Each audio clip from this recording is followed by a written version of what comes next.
ಹಾಗೆ ನಾಡಿಗೆ ಅನ್ನವನ್ನ ಕೊಡ್ತಕ್ಕಂಥ ಕೃಷಿಯ ಸ್ಥಿತಿಯು ಕೂಡ ತುಂಬಾ ಆರೋಗ್ಯಕರವಾಗಿದೆ ಅಂತ ಹೇಳಲಿಕ್ಕೆ ಸಾಧ್ಯ ಇಲ್ಲ.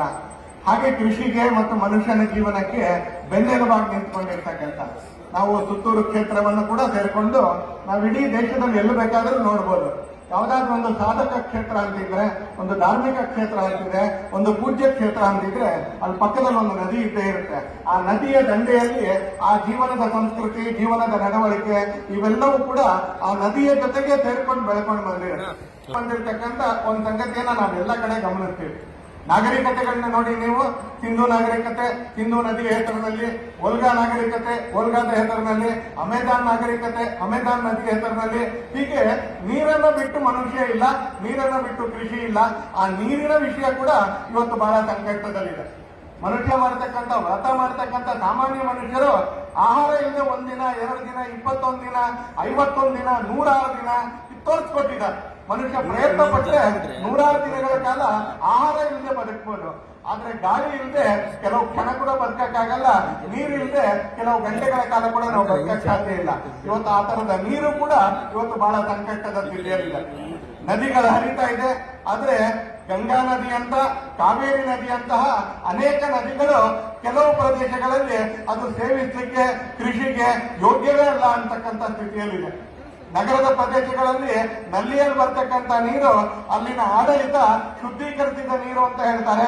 ಆದ್ರೆ ಅದನ್ನ ಶೇಖರಿಸಿ ಇಟ್ಟರೆ ಅದರ ತಳದಲ್ಲಿ ಏನ್ ಶುದ್ಧ ಆಗಿದೆ ಅನ್ನೋದ್ರ ಸಾಕ್ಷಿ ತಳದಲ್ಲಿ ಸಿಕ್ಬಿಡುತ್ತೆ ನಮಗೆ.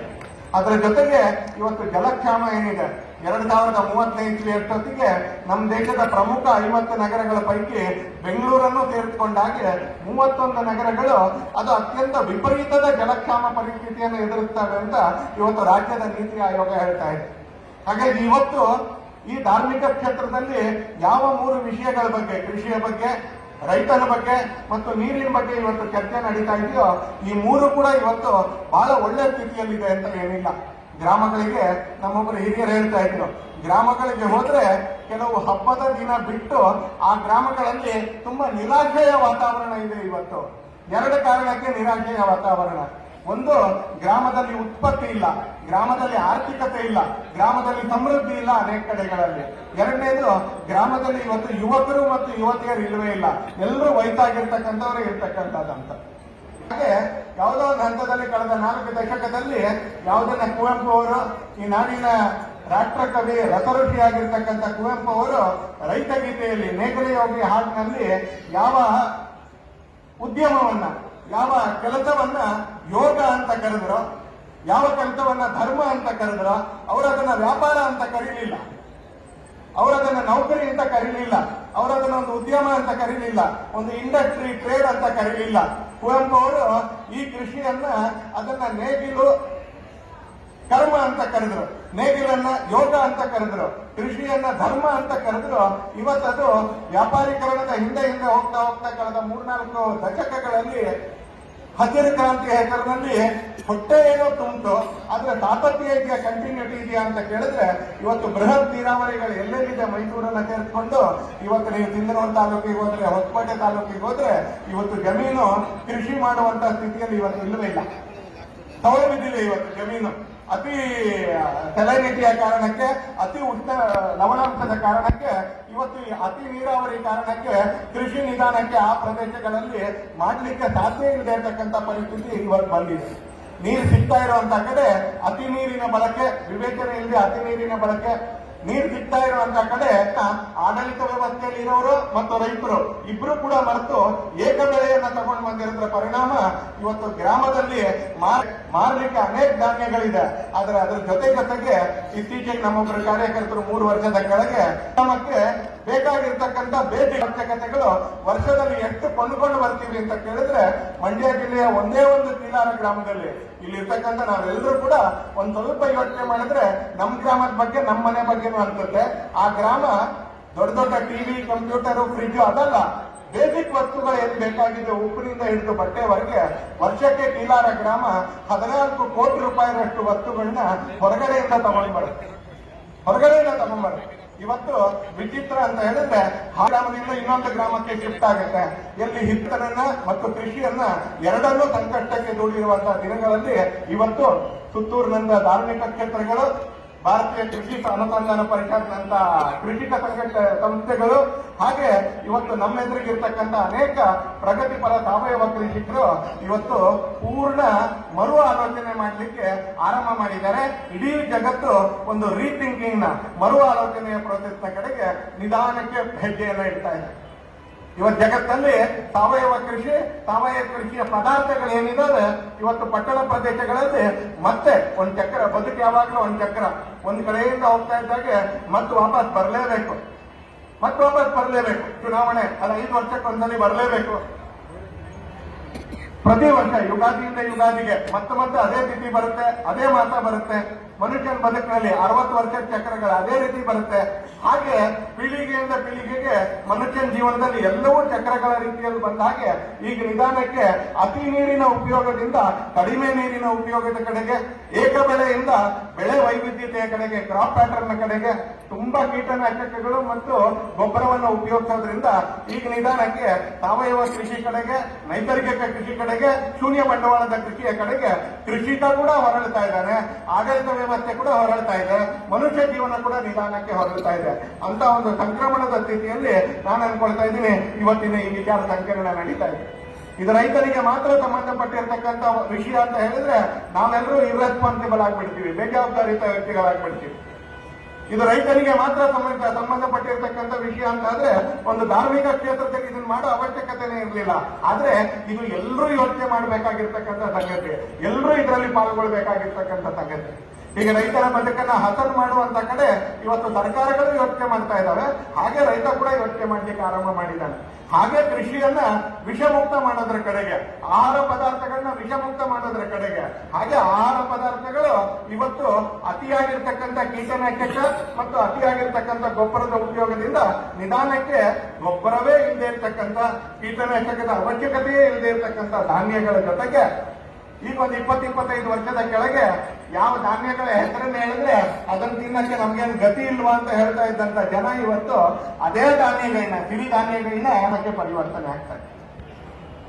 ಹಾಗಾಗಿ ಇವತ್ತು ಎಲ್ಲ ಸಂಸ್ಥೆಗಳು, ಇವತ್ತು ಎಲ್ಲ ವ್ಯವಸ್ಥೆಗಳು, ಹಾಗೆ ಎಲ್ಲ ವ್ಯಕ್ತಿಗಳು, ಎಲ್ಲ ಸಂಸ್ಥೆಗಳು, ಎಲ್ಲ ವ್ಯಕ್ತಿಗಳು, ಎಲ್ಲ ವ್ಯವಸ್ಥೆಗಳು ಕೂಡ ಇವತ್ತು ನಿಧಾನಕ್ಕೆ ಈ 3 ಸಂಗತಿಗಳ ಬಗ್ಗೆ ನಾವು ರೈತ ಮತ್ತು ಗ್ರಾಮ ಇವೆರಡಕ್ಕೂ ಮತ್ತೆ ಜೀವಂತಿಕೆಯನ್ನು ತಂದುಕೊಡ್ಬೇಕಾಗಿದೆ.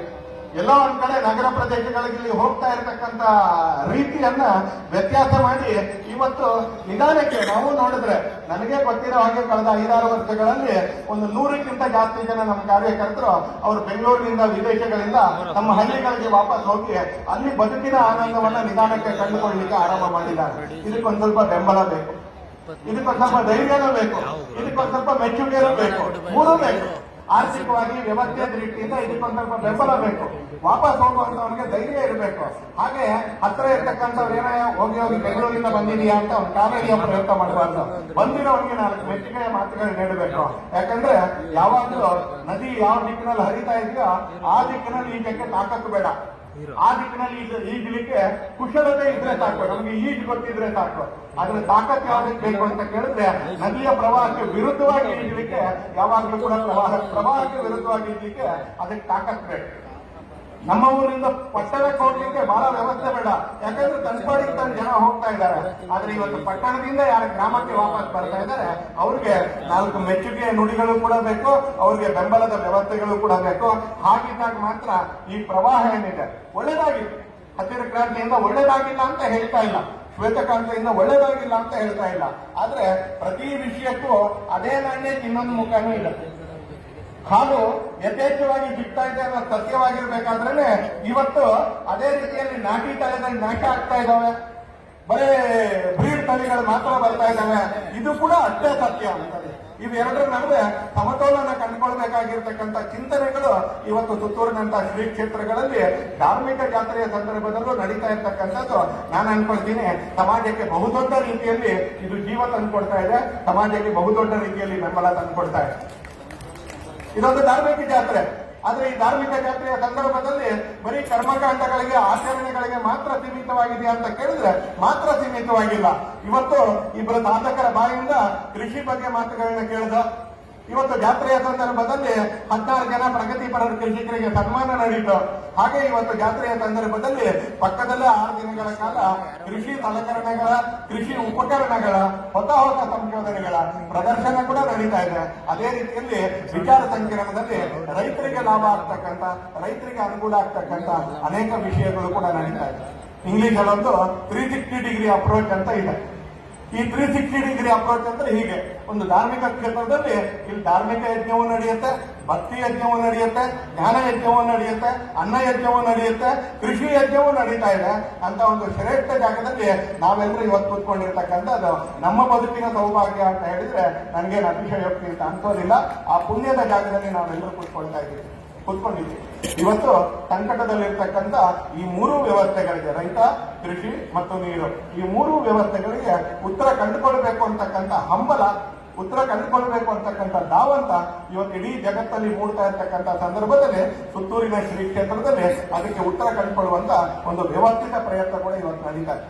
ಇಂಡಿವಿಜುವಲ್ ನಾನು ಇತ್ತೀಚೆಗೆ ಒಂದು 6 ತಿಂಗಳ ಕೆಳಗೆ ದಕ್ಷಿಣ ಭಾರತದ ಶ್ರೇಷ್ಠ ಗಾಯಕರಾಗಿರ್ತಕ್ಕಂಥ SP ಬಾಲಸುಬ್ರಹ್ಮಣ್ಯಂ ಅವರು ಒಂದು ಸಣ್ಣ ಪೋಸ್ಟ್ ಸೋಷಿಯಲ್ ಮೀಡಿಯಾದಲ್ಲಿ ಹಾಕಿದ್ರು. ಅವರ ಬರವಣಿಗೆ ಹಾಗಿತ್ತು ಅಂತ. ನಾನು ನಿನ್ನೆ ಸಾಯಂಕಾಲ ಒಂದು ಮದುವೆ ಮನೆಗೆ ಹೋಗಿದ್ದೆ. ಮದುವೆ ಮನೆಗಳಿಗೆ ಇತ್ತೀಚಿನ ದಿನಗಳಲ್ಲಿ ನೀವು ಹೋದ್ರೆ ಕೆಲವು ಕಡೆ ಅನಿವಾರ್ಯತೆ, ಕೆಲವು ಕಡೆ ಅಂತಸ್ತು, ಸ್ಟೇಟಸ್, ಪ್ರೆಸ್ಟೀಜು. ಲೋಟದಲ್ಲಿ ನೀರು ಕೊಡೋ ವ್ಯವಸ್ಥೆ ಇವತ್ತು ಬಹಳ ಇಲ್ಲ. ಅನೇಕ ಮನೆಗಳಿಗೆ ಹೋದ್ರೂ ಕೂಡ ಬಾಟ್ಲಿಯಲ್ಲೇ ನೀರು ಸಿಗುತ್ತೆ ನಮ್ಗೆ. ಕೆಲವು ಕಡೆ ಅನಿವಾರ್ಯತೆ, ಒಳ್ಳೆ ನೀರಿಲ್ಲ, ಕೆಲವು ಕಡೆ ಪ್ರೆಸ್ಟೀಜ್ ಅದು ಅಂತ. ಅವ್ರು ಹೇಳಿದ್ರು ನಾನು ನಿನ್ನೆ ಮದುವೆ ಮನೆಗೆ ಹೋಗಿದ್ದೆ. ಆ ಮದುವೆ ಮನೆಯಲ್ಲಿ ಎಲ್ರಿಗೂ ಇಡುವಾಗ ನನ್ನ ಎದುರಿಗೂ ಕೂಡ ವಾಟರ್ ಬಾಟ್ಲ್, ಅರ್ಧ ಲೀಟರ್ನ ವಾಟರ್ ಬಾಟ್ಲ್ ಇಟ್ಟರು. ವಾಟರ್ ಬಾಟ್ಲ್, ಅರ್ಧ ಲೀಟರ್ನ ನೀರಿನ ಬಾಟ್ಲಿಯಲ್ಲಿ ಬಹಳ ಕಡಿಮೆ ಜನಗಳು ಪೂರ್ತಿ ಕೊಡ್ತಿರ್ತಾರೆ. ನೀವೇ ಇನ್ನು ಮುಂದೆ ಎಲ್ಲಾದ್ರೂ ಹೋದ್ರೆ ನೋಡಿ ಅಂತಾರೆ, ತುಂಬಾ ಜನರ ವಾಟರ್ ಬಾಟ್ಲ್ ಅಲ್ಲಿ ನೀರು ಅರ್ಧ ಹಾಗೆ ಉಳಿದಿರುತ್ತೆ. SP ಬಾಲಸುಬ್ರಹ್ಮಣ್ಯ ಅವರು ಅವತ್ತು ಫೇಸ್ಬುಕ್ ನಲ್ಲಿ ಬರೀತಾರೆ, ನಾನು ಹೊರಡಬೇಕಾದ್ರೆ ನನಗೆ ನಿನ್ನೆ ಮೊದಲನೇ ಬಾರಿಗೆ ಮದುವೆ ಮನೆ ನನ್ನ ಎಲೆ ಬಿಟ್ಟು ಎದ್ದೇಳಬೇಕಾದ್ರೆ ಮೊದಲನೇ ಬಾರಿಗೆ ನನಗೆ ಅನ್ನಿಸ್ತು, ಈ ನೀರನ್ನ ನಾನು ಹೀಗೆ ಬಿಟ್ಟು ಹೋದ್ರೆ ನಾನು ಅನ್ಯಾಯ ಮಾಡ್ತಾ ಇದ್ದೀನಿ ಅಂತ ಹೇಳಿ ಆ ಅರ್ಧ ತುಂಬಿದ್ದಂತ ನೀರಿನ ಬಾಟ್ಲನ್ನ, ಅರ್ಧ ಖಾಲಿಯಾಗಿದ್ದಂತ ನೀರಿನ ಬಾಟ್ಲನ್ನ ಕೈಯಲ್ಲಿ ಇಟ್ಕೊಂಡು ನಾನು ಕೈ ತೊಳೆಯಕ್ಕೆ ಅಂತ ಹೋದೆ. ನಾನು ಕೈಯಲ್ಲಿ ಅದನ್ನ ಎತ್ಕೊಳ್ತಾ ಹೋಗ್ತಾ ಇರ್ಬೇಕಾದ್ರೆ ಸುತ್ತ ಇರ್ತಕ್ಕಂಥ ಎಲ್ಲರೂ ಸ್ವಲ್ಪ ನನ್ನನ್ನು ವಿಚಿತ್ರವಾಗಿ ನೋಡ್ಲಿಕ್ಕೆ ಅಂತ ಆರಾಮ ಮಾಡಿದ್ರು. ನಮಗೂ ಅನ್ಸುತ್ತೆ ಅರ್ಧ ತುಂಬಿರೋ ನೀರಿನ ಬಾಟ್ಲನ್ನ SP ಬಾಲಸುಬ್ರಹ್ಮಣ್ಯಂ ತರದವ್ರು ಎತ್ಕೊಂಡು ಹೊರಟ್ರೆ ಅಂತಂದ್ರೆ ನಮಗೂ ಸ್ವಲ್ಪ ವಿಚಿತ್ರ ಅಂತ ಅನ್ಸುತ್ತೆ. ಆದ್ರೆ ಮನಸ್ಸು ಗಟ್ಟಿ ಮಾಡ್ಕೊಂಡು ಆ ವಾಟರ್ ಬಾಟಲ್ನ ಹಾಗೆ ಇಟ್ಕೊಂಡು ನಾನು ಕಾರಿನವರೆಗೂ ಹೋದೆ. ಅವತ್ತು ಆ ನೀರು ಪೂರ್ತಿ ಕುಡಿಯೋವರೆಗೂ ಆ ಬಾಟಲ್ ಬಿಸಾಕ್ಲಿಲ್ಲ. ನಾನು ನೀರು ಪೂರ್ತಿ ಕುಡಿದ್ಮೇಲೆ ಆ ವಾಟರ್ ಬಾಟಲ್ನ ಬಿಸಾಡಿದೆ ಅಂತ ಹೇಳಿ ಅವ್ರು ಹೇಳ್ತಾರೆ. ತುಂಬಾ ಜನರನ್ನು ನೋಡಿದ್ ನನಗೆ ಮುಜುಗರ ತಂದ್ರು ಕೂಡ ಆ ವಾಟರ್ ಬಾಟಲ್ನ ಕಡೆ ಹಾಕಿ ನೀರು ಕುಡಿದ ಮೇಲೆ ಬಾಟಲ್ನ ಬಿಸಾಕಿದಾಗ ಮನಸ್ಸಿನಲ್ಲಿ ಒಂದು ಸಣ್ಣ ಸಂತೃಪ್ತಿ ಇತ್ತು, ಆನಂದ ಇತ್ತು. ಇವತ್ತು ನಾನು ನೀರನ್ನ ವೇಸ್ಟ್ ಮಾಡಲಿಲ್ಲ ಅಂತ ಒಂದು ಸಂತೃಪ್ತಿ ಇತ್ತು. ಇವತ್ತು ವ್ಯಕ್ತಿಗಳಿಗೆ ಹೀಗೆ ಅನ್ನಿಸ್ತಾ ಇದೆ, ಸಮೂಹಗಳಿಗೆ ಹೀಗೆ ಅನ್ನಿಸ್ತಾ ಇದೆ. ರೈತನು ಯೋಚನೆ ಮಾಡ್ಲಿಕ್ಕೆ ಶುರು ಮಾಡಿದ್ದಾರೆ. ಓಡ್ತಾ ಇರೋ ನೀರನ್ನ ನಿಧಾನಕ್ಕೆ ತೆವಳುವ ಹಾಗೆ ಮಾಡಬೇಕು, ತೆವಳ್ತಾ ಇರುವ ನೀರನ್ನ ನಿಧಾನಕ್ಕೆ ನಿಲ್ಲುವ ಹಾಗೆ ಮಾಡಬೇಕು, ನಿಂತ ನೀರನ್ನ ನಿಧಾನಕ್ಕೆ ಇಂಗುವ ಹಾಗೆ ಮಾಡಬೇಕು, ಇಂಗಿದ ನೀರನ್ನ ಉಪಯೋಗಿಸಬೇಕು. ಅವರಿಬ್ಬರ ಹತ್ರ ಕೇಳಿದ್ರೆ ಅವರಿಬ್ಬರ ಬಜೆಟ್ನಲ್ಲಿ ಅವ್ರು ಮಾಡ್ತಾ ಇರೋದು ಇದೇ ಅತ್ಯಂತ ದೊಡ್ಡ ಕೆಲಸ. ಅವ್ರು ಓಡ್ತಾ ಇರೋ ನೀರನ್ನು ಉಪಯೋಗಿಸ್ತಾ ಇಲ್ಲ, ಅವ್ರು ಓಡ್ತಾ ಇರೋ ನೀರನ್ನ ತೆವಳು ಹಾಕಿ ಮಾಡ್ತಾ ಇದ್ದಾರೆ. ಅದು ಚೆಕ್ ಡ್ಯಾಮ್ ಇರ್ಬೋದು, ಯಾವುದೇ ಸಂಗತಿಗಳಿರ್ಬೋದು. ಆ ತೆವಳ್ತಾ ಇರೋ ನೀರನ್ನ ಟಾರ್ ವಾಟರ್ ಡೈನಲ್ಲಿ ಇಂಗು ಗುಂಡಿಗಳ ಮುಖಾಂತರ ನಿಲ್ಲುವಂತ ಕೆಲಸವನ್ನ ಅವ್ರ ರೈತರು ತಮ್ಮ ಜಮೀನಲ್ಲಿ ಮಾಡಿದ್ದಾರೆ. ಆ ನಿಂತ ಜಾಗದಲ್ಲಿ ಇರ್ತಕ್ಕಂಥ ನೀರು ಇವತ್ತು ಪುತ್ತೂರಿನಲ್ಲಿ ಏನ್ ಚೆಕ್ ಡ್ಯಾಮ್ ಕಟ್ಟಿದ್ದಾರೆ ನಾವೇ ನೋಡಬಹುದು. ಜನವರಿ ತಿಂಗಳಲ್ಲಿ ನೀರು ಇರ್ತಾ ಇರಲಿಲ್ಲ ಇಲ್ಲಿ. ಇವತ್ತು ಆ ಚೆಕ್ ಡ್ಯಾಮ್ ನ ಕಾರಣಕ್ಕೆ ಇವತ್ತು ನೀರಿದೆ. ಆ ನೀರಿನ ಕಾರಣಕ್ಕೆ, ನಿಂತಿರೋ ನೀರಿನ ಕಾರಣಕ್ಕೆ ಸುತ್ತಮುತ್ತ ಇರತಕ್ಕಂಥ ಎಲ್ಲ ಬೋರ್ವೆಲ್ಗಳಲ್ಲೂ ಕೂಡ ನೀರಿದೆ. ಇವತ್ತು ಓಡ್ತಾ ಇರುವ ನೀರನ್ನ ತೆವಳು ಹಾಕಿ ಮಾಡೋಣ, ತೆವಳ್ತಾ ಇರುವ ನೀರನ್ನ ನಿಲ್ಲುವಾಗಿ ಮಾಡೋಣ, ನಿಂತ ನೀರನ್ನ ಇಂಗುವಾಗಿ ಮಾಡೋಣ, ಇಂಗಿದ ನೀರನ್ನ ಉಪಯೋಗಿಸೋಣ ಅಂತ ಇವತ್ತು ರೈತರಲ್ಲೂ ಆಡಳಿತ ವ್ಯವಸ್ಥೆಯಲ್ಲಿ ಒಂದು ಪ್ರಜ್ಞೆ ನಿಧಾನ ಕಾರಣಕ್ಕೆ ಆರಂಭ ಆಗಿದೆ. ಇಂಗಿದ ನೀರನ್ನು ನಾವು ಉಪಯೋಗಿಸಬೇಕು ಅಂತ ಇವತ್ತು ಹೀಗೆ ಮತ್ತೆ ಒಂದು ತಿರುವಿನ ದಾರಿಯಲ್ಲಿ ಇಡೀ ಸಮಾಜ ನಿಂತ್ಕೊಂಡಿದೆ. ಆ ತಿರುವಿನ ದಾರಿಯಲ್ಲಿ ಇವತ್ತು ನಮ್ಮ ಎದುರಿಗೆ ಈ ಧಾರ್ಮಿಕ ಕ್ಷೇತ್ರದಲ್ಲಿ ಜಾತ್ರಾ ಮಹೋತ್ಸವದ ಸಂದರ್ಭದಲ್ಲಿ ಧರ್ಮ ಯಜ್ಞದ ಜೊತೆಗೆ ಭಕ್ತಿ ಯಜ್ಞದ ಜೊತೆಗೆ ಪೂಜ್ಯ ಸ್ವಾಮೀಜಿಗಳು ಈ ಕೃಷಿ ಯಜ್ಞವನ್ನು ಕೂಡ ನಮ್ಮ ಎದುರಿಗೆ ಏರ್ಪಡಿಸಿದ್ದಾರೆ.